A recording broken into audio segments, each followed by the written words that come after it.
हरे कृष्णा। जगत गुरु श्रील प्रभुपाद महाराज की जय। जय राधा माधव कुंज विहारी। जय राधा माधव कुंज विहारी।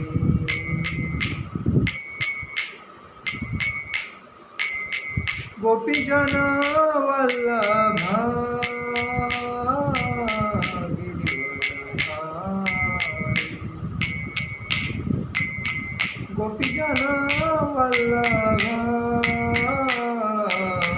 गिरिवरधारी। यशोदानंदन व्रज जनरंजन। यशोदानंदन व्रज जनरंजन। यमुना तीरावनचारि। यमुना तीरावनचारि। जय राधा माधव कुंज विहारी। जय राधा माधव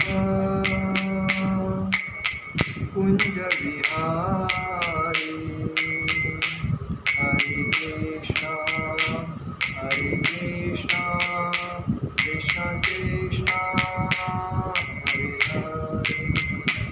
हरे राम राम राम हरे हरे। हरे कृष्णा कृष्ण कृष्ण हरे हरे। हरे राम राम राम हरे हरे। हरे कृष्णा कृष्ण कृष्ण हरे हरे। हरे राम राम राम हरे हरे।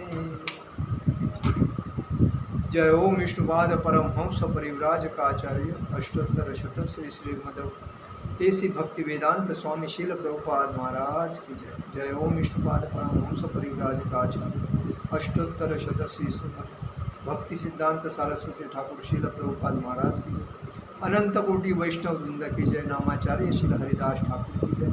प्रेम से कहो श्री कृष्ण चैतन्य प्रभु नित्यानंद श्री अद्वैत गदाधर श्रीवासादि गौर भक्त वृंद की जय। श्री श्री राधा कृष्ण गोपीनाथ श्याम कुंड राधा कुंड गिरि गोवर्धन की जय। वृंदावन धाम की जय। अयोध्या धाम की जय। नवदीप धाम की जय। जगन्नाथपुरी धाम की जय। वृंदावन धाम की जय। गंगा मैया की गंगा मैया की जय। यमुना मैया की जय। तुलसी देवी की जय। भक्ति देवी की जय। हरिनाम संकीर्तन की जय। समवेद भक्त वृंद की जय। समवेद भक्त वृंद की जय। समवेद भक्त वृंद की जय। श्री श्री गुरु गौरांग की जय। आज हम लोग जो दिन है वो गुरु पूर्णिमा का दिन है। गुरु पूर्णिमा का दिन का मतलब क्या है? गुरु ब्रह्मा गुरु विष्णु गुरुदेवो महेश्वरा गुरु साक्षात परब्रह्म तस्मै श्री गुरुवे नमः।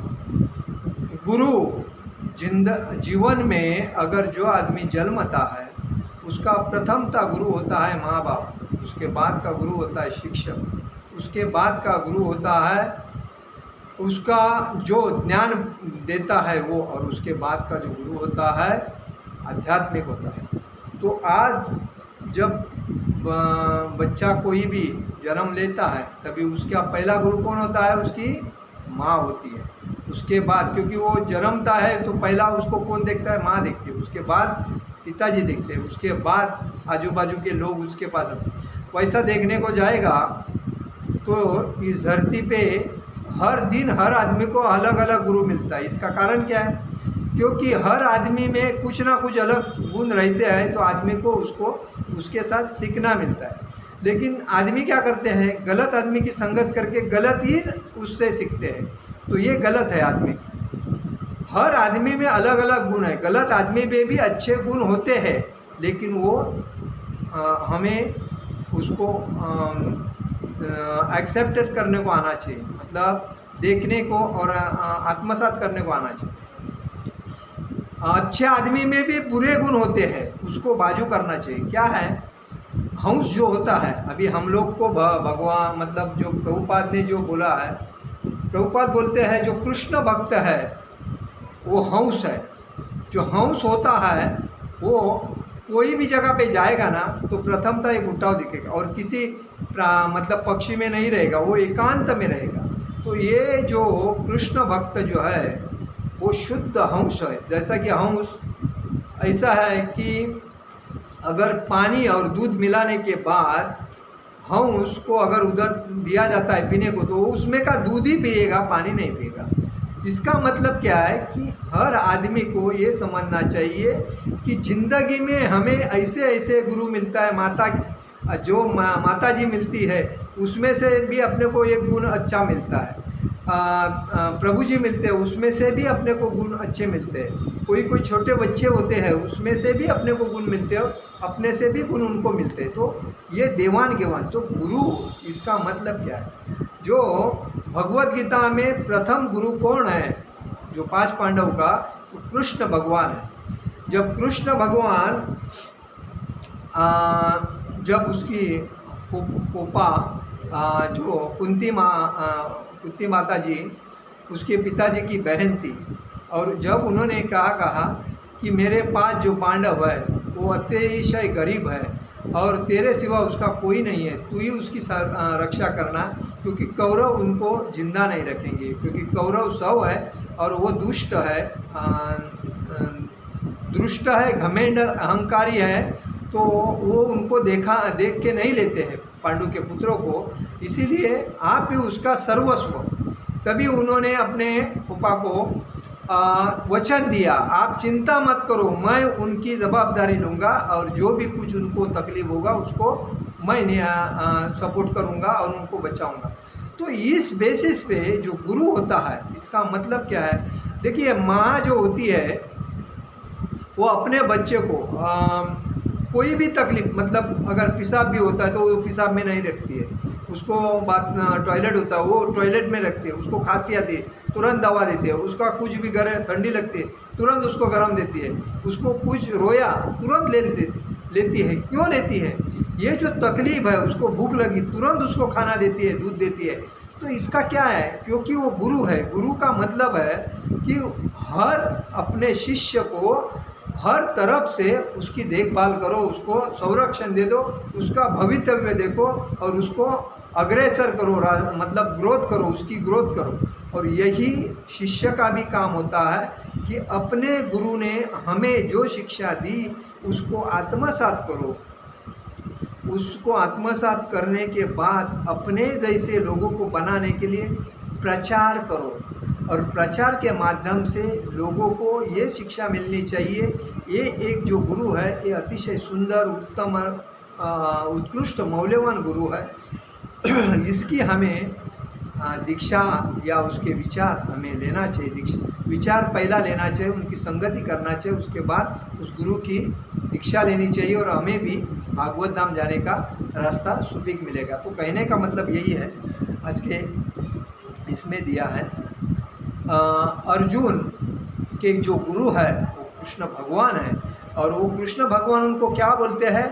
तुम ये मत सोचो कि ये मेरे घर के रिश्तेदार है, भाई है, अंकल है, गुरु है, ये मत सोचो, ये दुष्ट है, तुम उनके साथ युद्ध करो क्योंकि मैं तुम्हारे साथ हूँ। क्योंकि ऐसे दुष्ट को संसार में आगे सीख मिलना चाहिए कि ऐसे दुष्ट संसार में लोगों को, अच्छे लोगों को तकलीफ देते हैं, तो इनको दुष्ट इस संसार से शिक्षा जाना चाहिए। इसीलिए उन्होंने, कृष्ण भगवान ने अर्जुन को बोला तुम युद्ध करो।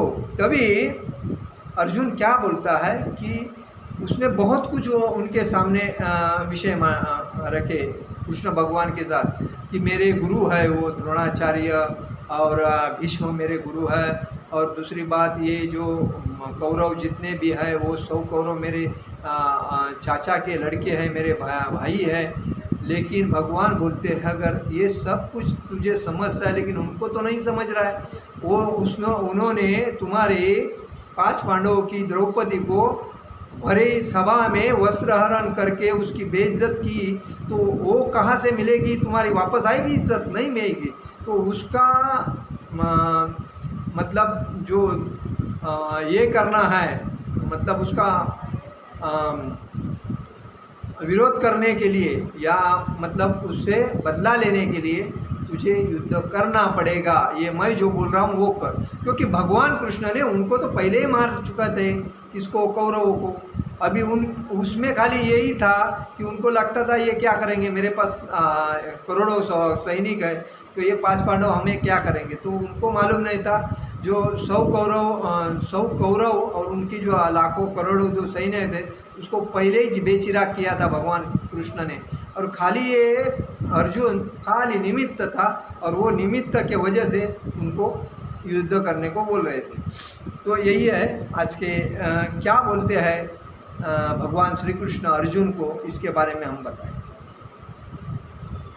आप सभी को गुरु पूर्णिमा की हार्दिक शुभेच्छा। हर गुरु का आप ख्याल करो, अपने गुरु से जाके मिलो, गुरु को फ़ोन करो, गुरु से बातचीत रखो, गुरु से अच्छे अच्छे विचार ले लो, और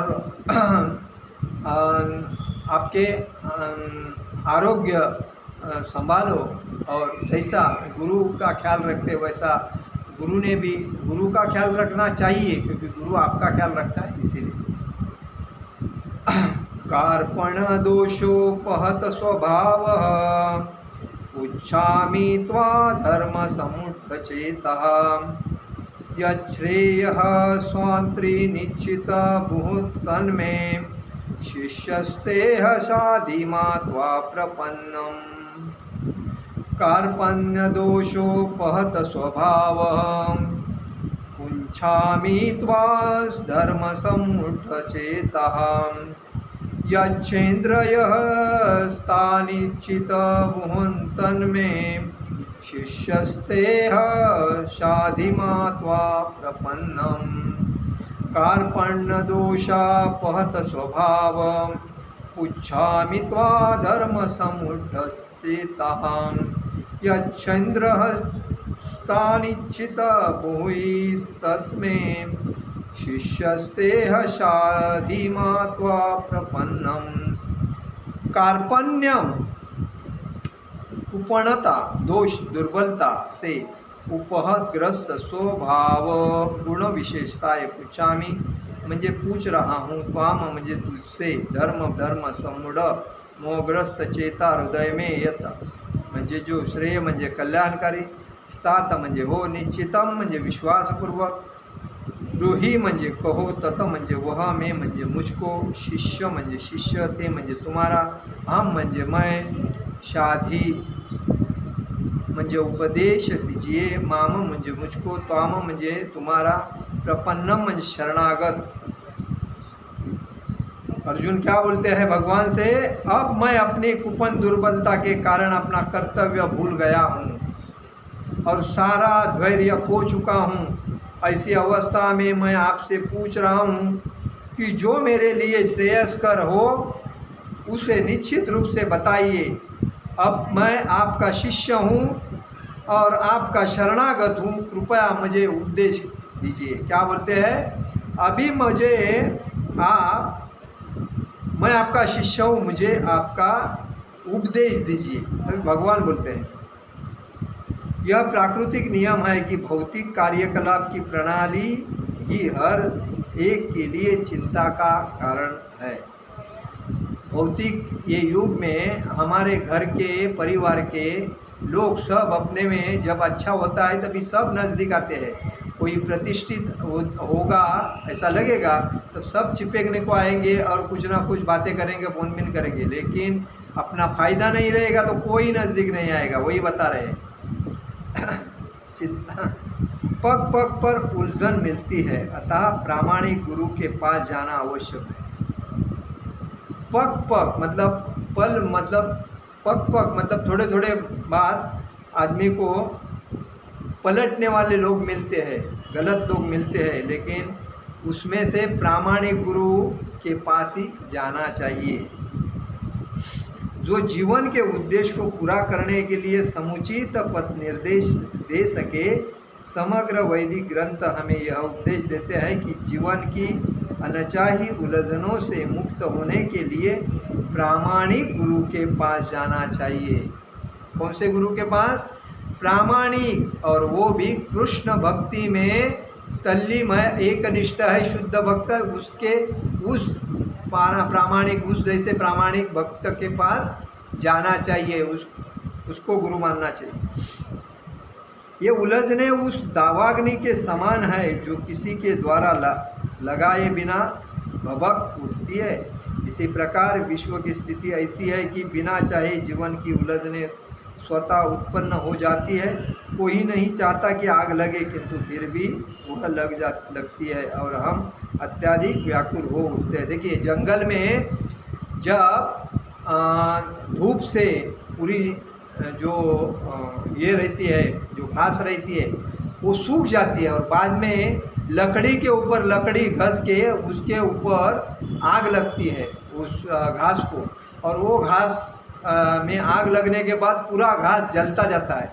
उधर कोई आग लगाने वाला नहीं रहता है, लेकिन जो लकड़ी घर्षण होता है, उस घर्षण से टिकड़ी निकल के आग लगती है। तो वही बताए दावाग्नि, मतलब जो दावाग्नि के जैसे फर फर फर फर जलती जाती है, ऐसा है। इसी प्रकार विश्व की स्थिति ऐसे है, बिना चाहे जीवन की उलझने स्वतः उत्पन्न हो जाती है। कोई नहीं चाहता कि आग लगे, किंतु फिर भी वह लगती है और हम अत्यधिक व्याकुल हो उठते हैं। और उस आग को देख के हम लोग क्या बोलते हैं? अरे यार, जंगल पूरा जल रहा है, किसने आग लगा दी? बोलते हैं, व्याकुल हो जाते हैं, क्योंकि वो भगवान करते हैं वो भी लीला। अतः वैदिक वाङ्मय उपदेश देता है कि जीवन कोई उलझनों को समझने तथा उनका समाधान करने के लिए हमें परंपरागत गुरु के पास जाना चाहिए। परंपरागत गुरु, इसका मतलब क्या? जो पहले से आध्यात्मिक ज्ञान में तल्लीन है, जो बचपन से भक्ति कर रहा है। अभी हमने भी भक्ति सीखी है, कहाँ से सीखी है? तो हमारी दादी ये रखती थी, उपवास रखती थी। तो उपवास रखने के बाद वो स्वीट बनाती थी, और स्वीट बनाने के बाद, तभी मैं कितना साल का था, 6-7 साल का होगा, तभी वो स्वीट खाने के लिए वो मुझे बोलती थी, आज आपको फास्टिंग करना पड़ेगा।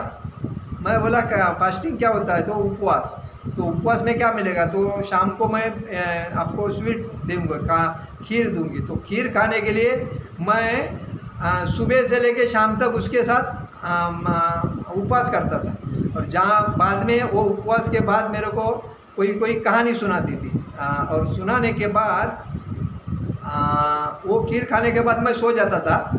और ऐसा करके मुझे आदत लग गई कि उपवास पकड़ने की। और उसके बाद वो तुलसी माता की पूजा करती थी, और उस टाइम मैं भी तुलसी माता को पानी चढ़ाता था और अगरबत्ती मतलब घुमाता था और परिक्रमा करता था। यही मैं आदत लगा के हर जगह पे जाके मैं तुलसी माता की भक्ति करता था। ऐसा करके करते मेरे अंदर भक्ति का बीज रूप गया, और उसके बाद मैं हर जगह पे गया हूँ, मुंबई गया हूँ, गांव गया, किधर भी गया। प्रथमतः सुबह उठ के पहला भक्ति, उसके बाद सब। और उसमें भी मैं भगवा वस्त्र पहनता था। उस टाइम भक्ति करने के टाइम पे मेरा भगवा वस्त्र होता था। तो ऐसा करके जो बचपन में जो भक्ति करते हैं लोग, उसको भक्ति में भगवान उनके साथ रहते हैं, क्योंकि भगवान कभी भी उनको तकलीफ होती तो उनको बराबर अपना भक्त है बल्कि बचाते थे। क्योंकि ये कोई है जो माता पिता है, तो दादा दादी है, वही अपने पोते को, बच्चे को भक्ति का मार्ग सिखा सकते हैं। और कोई अगर अच्छा दोस्त मिला तो अपने साथ लेके, लेकिन बचपन में भक्ति सिखाना माँ बाप का फर्ज होता है बच्चों को।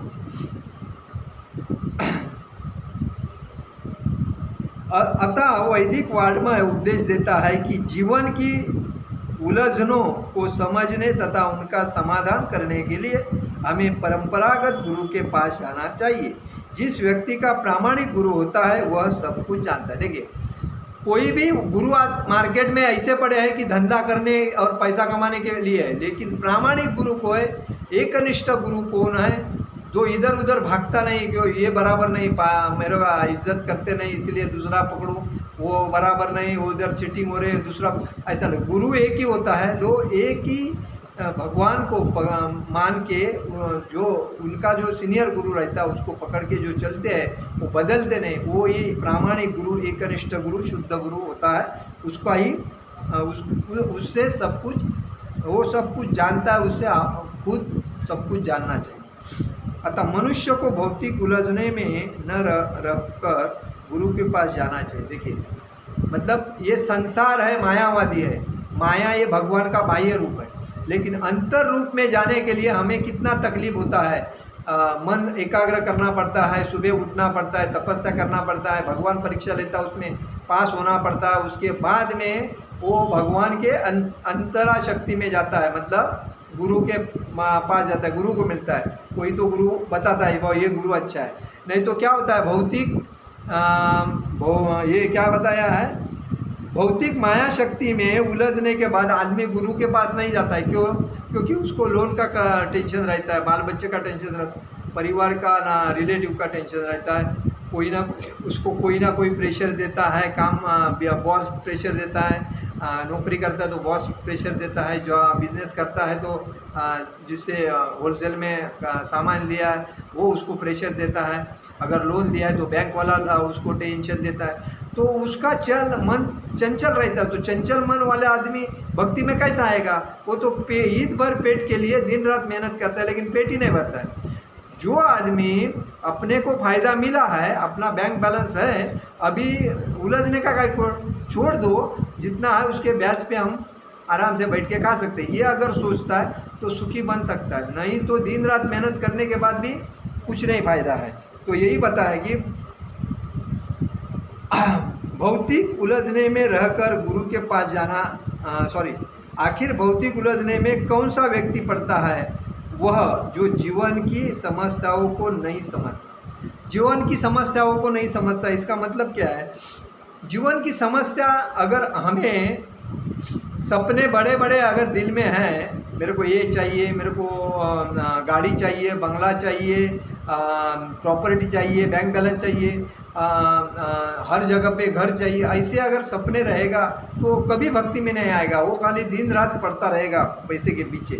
तो हाँ, इधर ऐसा ही बताया, वह जीवन की समस्याओं को नहीं समझता। वो बृहदारण्य उपनिषद में कहा है, तीसरे स्कंद में 8वां अध्याय में 10वां श्लोक, व्याकुल व्यग्र मनुष्य का वर्णन इस प्रकार हुआ है, योवा एतदक्षरः गार्गविदित्वा स्मलो काम्प्रेति स कुपणः। कुपण वह है जो मानव जीवन की समस्याओं को हल नहीं करता और आत्म साक्षात के विज्ञान को समझे बिना कुकर सुकर की भांति इस संसार को त्याग कर चला जाता है। देखिए, ये क्या बताया है कि कुपण वह है कि जो संसार को समझता नहीं, मेरे को क्या करना है, मैं इस मनुष्य जीवन में क्यों आया हूँ। वैसा तो आदमी को अगर मालूम पड़ा कि मैं मनुष्य जीवन मुझे क्यों मिला है, 84 लाख योनि के बाद जब तुम हर जानवरों के, पशु पक्षी के, कोई भी 84 लाख योनि, 4 लाख फक्त मनुष्य योनि, तो 80 लाख योनि में जिसी के इसमें घूम रहा था, तभी आपको मालूम था कि ये मनुष्य जीवन मिला है भक्ति करने के लिए, लेकिन वो समझता नहीं भक्ति करने के लिए मिला है, वो खाली संपत्ति पैसे के पीछे, भौतिक माया जाल में फंस के वो वही जीवन को उद्ध्वस्त करता है, इसीलिए उसको क्या बोला है, कुपन। मतलब वो किसी कुकर सुकर की भांति इस संसार को त्याग करता, मतलब कुछ काम का नहीं है, आया गया वही। जीव के लिए यह मनुष्य जीवन अत्यंत मूल्यवान निधि है। जीव के लिए, मनुष्य प्राणी के लिए ये जीवन जो है अतिशय मूल्यवान निधि है, जिसका उपयोग वह अपने जीवन की समस्याओं को हल करने में कर सकता है। अतः जो इस अवसर का लाभ नहीं उठाता वह कुपन है। ब्राह्मण इसके विपरीत होता है, जो इस शरीर का उपयोग जीवन की समस्त समस्याओं को हल करने में करता है। यह एक दक्षर गार्गी विदित अथवा स्मालोका प्रेति स ब्राह्मण देहात्म बुद्धि। वह कुपन या कंजूस लोग अपना सारा समय परिवार, समाज, देश आदि के अत्यधिक प्रेम में गवा देते हैं। मनुष्य प्रायः चर्म रोग के आधार पर अपने पारिवारिक जीवन अर्थात पत्नी, बच्चों तथा परिजनों में आसक्त रहता है। कुपन यह सोचता है कि वह अपने परिवार को मृत्यु से बचा सकता है, अथवा वह यह सोचता है कि उसका परिवार या समाज उसे मृत्यु से बचा सकता है। ऐसी पारिवारिक आसक्ति निम्न पशुओं में भी पाई जाती है, क्योंकि वे भी बच्चों की देखभाल करते हैं। बुद्धिमान होने के कारण अर्जुन समझ गया था कि पारिवारिक सदस्यों के प्रति उसका अनुराग तथा मृत्यु से उनकी रक्षा करने की उसकी इच्छा ही उसकी उलझनों का कारण है। यद्यपि वह समझ रहा था कि युद्ध करने का कर्तव्य उसकी प्रतीक्षा कर रहा था, किंतु कुपन का मतलब क्या, दुर्बलता, कार्पण्य दोष के कारण वह, मतलब वीकनेस, कुपन मतलब वीकनेस, दुर्बलता के कारण वह अपना कर्तव्य नहीं निभा रहा था। अतः वह परम गुरु भगवान कृष्ण से कोई निश्चित हाल निकालने का अनुरोध कर रहा है। वह कृष्ण का शिष्यत्व ग्रहण करता है। वह मित्रतापूर्वक बातें बंद करना चाहता है। गुरु तथा शिष्य की बातें गंभीर होती है, और अब अर्जुन अपने मान्य गुरु के समक्ष गंभीरतापूर्वक बातें करना चाहता है। इसलिए कृष्ण भगवद गीता ज्ञान के आदि गुरु है। और भगवान कौन है? भगवान श्री कृष्ण भगवद गीता के ज्ञान के आदि गुरु है। प्रत्येक मनुष्य प्राणी के आदि गुरु भगवान श्री कृष्ण है, और अर्जुन गीता समझने वाला प्रथम शिष्य है। इसलिए भगवान ने गीता अर्जुन को प्रथमता कही। प्रथम से अर्जुन भगवद गीता को किस तरह समझता है यह गीता में वर्णित है। तो भी मूर्ख संसारी विद्वान बताते हैं कि किसी को मनुष्य रूप कृष्ण की नहीं बल्कि अजन्मा कृष्ण की शरण ग्रहण करनी चाहिए। कृष्ण के अंत तथा बाह्य में कोई अंतर नहीं है। इस ज्ञान के बिना जो भगवद गीता को समझने का प्रयास करता है वह सबसे बड़ा मूर्ख है। देखिए, ऐसे महारथी है इस संसार में जो भगवद गीता, और भगवान ने जो अर्जुन को कुरुक्षेत्र के युद्धभूमि में जो कही, तो वो भी उसको गलत है बोलने वाले भी महामूर्ख समाज में बहुत है, और गीता को उल्टा सुल्टा करके बताने वाले भी बहुत है। तो इसीलिए उस महामूर्ख से सावध होके भगवान श्री कृष्ण ने जो गीता कही है, और जो गीता श्रील प्रभुपाद ने यथारूप लिखी है, वही गीता पढ़ना चाहिए, नहीं तो आपका भी ध्यान भ्रमिष्ट हो जाएगा। इसलिए भगवान बोलते हैं अर्जुन को कि तुम्हें ये अभी मालूम पड़ता है कि भगवान को उसने अर्जुन भगवान का मित्र भी है और शिष्य भी है, तभी वो भगवान अर्जुन से बहुत प्यार करते थे। इसीलिए उसको हर चीज़ में उसको सलाह देते थे और बोलते थे कि तुमको ये युद्ध करना पड़ेगा। और इसीलिए हमें ये समझना चाहिए कि हमें हर टाइम गुरु की आज्ञा का पालन करना चाहिए।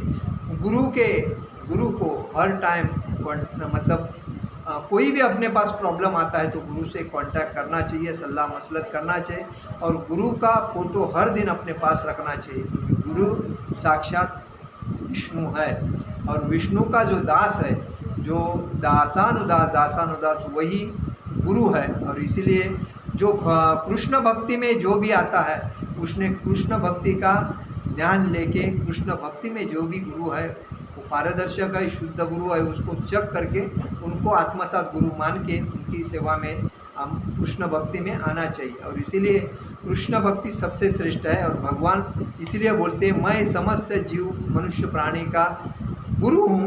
तो प्रथमता गुरु कौन है? कृष्ण भगवान है। इसीलिए आज गुरु पूर्णिमा के निमित्त ये प्रवचन है। सब लोगों को गुरु पूर्णिमा की हार्दिक शुभेच्छा। शील प्रभुपाद महाराज की जय। हरे कृष्ण कृष्ण कृष्ण हरे हरे, हरे राम राम राम हरे हरे। शील प्रभुपाद महाराज की जय। परम पूज्य लोकनाथ स्वामी महाराज की जय। निताई गौर प्रेमानंदे। हरि हरि बोल।